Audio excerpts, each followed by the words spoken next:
ઝાલોદ તાલુકામાં સૌ પ્રથમ માસણ નાળા જળાશય યોજના અંતર્ગત અમારા ગરીબ આદિવાસી ખેડૂત ખાતેદારોની જમીન છીનવી લેવામાં આવી। આજે 50 વર્ષ પૂર્ણ થવા આવ્યા, પરંતુ આજ દિન સુધી ખેડૂતોને ના વળતર કે ના જમીન આપવામાં આવી। એ બાદ કાલી 2 જળાશય યોજના અંતર્ગત 9 ગામોની જમીન છીનવી લેવામાં આવી। આજ દિન સુધી અમને વળતર આપવામાં આવ્યું નથી। તે બાદ દિલ્હીથી બોમ્બે કોરિડોર હાઈવે પસાર કરવા માટે ઝાલોદ તાલુકાના 14 ગામોની જમીન છીનવી લેવામાં આવી। એક બાંધકામ ચાલુ થતા જે અમારા ખેડૂતો હતા એમને મૂળભૂત સુવિધા છીનવાઈ ગઈ। આજ સુધી કોરિડોરનું વળતર અને મૂળભૂત સુવિધાના કોઈ ઠેકાણા નથી। ત્યાં પડતામાં પાટું હોય તે રીતે 9 ગામોની અંદર ડોમેસ્ટિક એરપોર્ટ બનાવવા માટે જમીન સર્વે કરવામાં આવી। એ ઓછું હોય તો ચાકાલિયા વિસ્તારમાં 570 એકર જમીન અમારા ખેડૂતોને છીનવી લઈ જીઆઈડીસી મંજૂર કરવામાં આવી।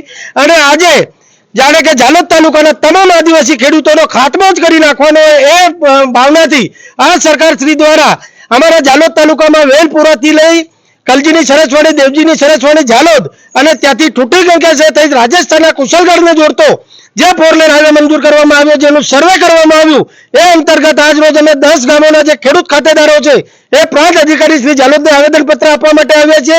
અને આવેદનમાં અમે ચીમકી ઉચ્ચારી છે કે જો સરકારે અમારી જે આદિવાસીઓની જમીન છીનવી લઈ અમારા બાળકોના ભવિષ્ય પર તરફ મારી અમને ભીખ માંગતા કરવાનું જે ષડયંત્ર કર્યું છે, તો ટૂંક સમયની અંદર આ સરકાર અમારા જે નિર્ણયો છે એને પાછા લે, નહીં તો આવનાર સમયની અંદર જ્યારે આદિવાસીઓ અમારા જાગશે ને બાયો ચડાવશે તે વખતે આ સરકાર છે પગ મૂકવાની પણ જગ્યા નહીં મળે।